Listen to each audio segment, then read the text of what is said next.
UDISE student module में drop box में जिन बच्चों का स्टेटस ड्यू टू प्रोग्रेशन दिख रहा है उसको सही करने के लिए कुल मिला के उस स्टेटस को चेंज करना है। तो उसके लिए लिस्ट ऑफ ऑल स्टूडेंट में ड्रॉप बॉक्स स्टूडेंट्स में चले जाएंगे। इसमें जो है सभी सत्र के टोटल बच्चे जो है ड्रॉप बॉक्स में दिख रहे हैं। हमें क्या करना है, करंट सत्र सेलेक्ट कर लेना है जिसके सापेक्ष सूची बनाई गई है।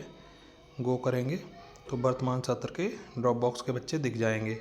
उनका करंट ड्रॉप बॉक्स स्टेटस यहाँ पे ये रहा होगा पहले ड्यू टू प्रोग्रेशन, जब हम लोगों ने प्रोग्रेशन किया था ये है ड्यू टू प्रोग्रेशन। इस तरीके के जो बच्चे दिख रहे हैं इनको हमें चेंज करना है।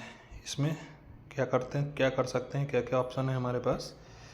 पहला तो डिलीटेड, मार्क ड्रॉप आउट, ये सारे केसेस मार्क डिलीटेड में तो डेथ या फिर उस केस में हो पाएगा।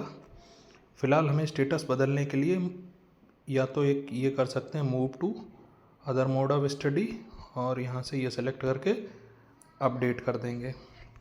तो बच्चे का जो स्टेटस यहाँ पे ड्यू टू प्रोग्रेशन था वो अब move to other mode of study हो गया है। या फिर यहाँ से इसका status migrated to other region select करके इसमें studying in other school same block, migrated to other block district, या कुछ बच्चे स्टेट से बाहर चले गए उसमें ये सेलेक्ट करके अपडेट कर देंगे। तो कुल मिला के जो इस तरीके से जो करंट स्टेटस है वो हमारा ड्यू टू प्रोग्रेशन हट जाएगा, और इस तरीके से माइग्रेटेड टू अदर रीजन या फिर to move to other mode of study, इस तरीके से ये सारे बच्चे कर देने हैं। तो ये वर्तमान सत्र के जो भी टोटल एनरोलमेंट के बच्चे हैं उनका ड्यू टू प्रोग्रेशन स्टेटस बदल जाएगा। और अगर ड्रॉप बॉक्स खाली करना है तो उसका एक ही ऑप्शन है कि बच्चे को या तो इंपोर्ट कर लिया जाए किसी विद्यालय द्वारा, या फिर जो है उसको डेथ वाला केस हो तो हट सकता है। और यदि कोई दूसरा बच्चा डुप्लीकेट है तो जैसे डिलीट करना है, डुप्लीकेट अगर डुप्लीकेट एंट्री दिखाओगे तो उसमें जो है पेन नंबर मांगेगा डुप्लीकेट स्टूडेंट का, तो ये भी नहीं कर सकते। अगर एक्चुअली में है तो हो जाएगा। दूसरा, अगर हम रॉन्ग एंट्री चुनते हैं तो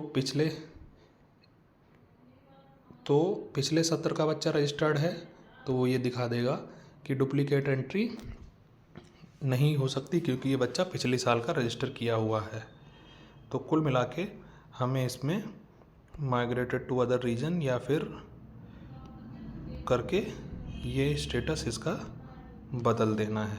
इतना काम करेंगे तो करंट ड्रॉप बॉक्स स्टेटस जो है ड्यू टू प्रोग्रेशन वाला 0 करना है हमें। इस तरीके से सभी बच्चों का जो सूची है वो करंट सेशन की संख्या के हिसाब से है, तो करंट सेशन का सबसे पहले 0 ड्यू टू प्रोग्रेशन कर लें।